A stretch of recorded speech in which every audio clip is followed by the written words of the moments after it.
zranená, do detského vykopnutá túžba po láske, vo mne vyhasnutá. Nikto ma neprivinul k sebe, táto bolesť sa nikdy do mňa nevstrebe. Nikto ma doma nečakal, ako to vidím, ja sa nikto nestaral. Každý názor vo mne ste zasli, moje city ste nepravom napadli. Toľka nenávisť vo mne býva, až sa mi pri pohľade na vás ťažko dýcha. Až sa mi pri pohľade na vás ťažko dýcha.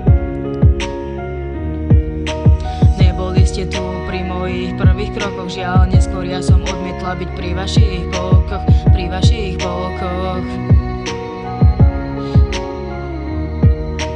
Neboli ste tu pri mojich prvých krokoch, žiaľ neskôr ja som odmietla byť pri vašich bokoch. Riek vás nazvať rodina, ste pre mňa len prasnutá pevnina. Mama, ty si ma len do base chcela dostať, čo iné sa dalo od teba čakať. Pravela som ti, mama, ale už si navždy sama, ale už si navždy sama.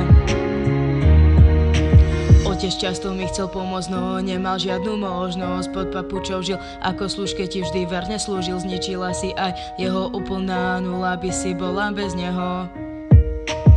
Máš hnusnú povahu, tvoje slova smerujúce na mňa nemajú už žiadnu váhu. Otec veľakrát poza tvoj chrbát držal so mňou, i keď vedel, že si pre neho veľkou rozbožiarlivostné scény si robila. Keď som sa na záhrade s otcom bavila, 18 rokov padlo vtedy moje srdce, žiaľom prasklo, presadila si svoje pánstvo a mňa si chladno z domu vyhodila.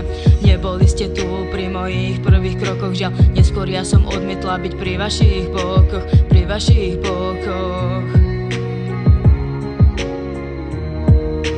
Neboli ste tu pri mojich prvých krokoch, žiaľ neskôr ja som odmietla byť pri vašich bokoch. Nech vás nazvať rodina, ste pre mňa len prasnutá pevnina. Mama, ty si ma len do base chcela dostať, čo iné sa dalo od teba čakať. Vravela som ti, mama, ale už si navždy sama. Sklamanie cítim veľké, veď som bola dieťa tak nevinné a krehké.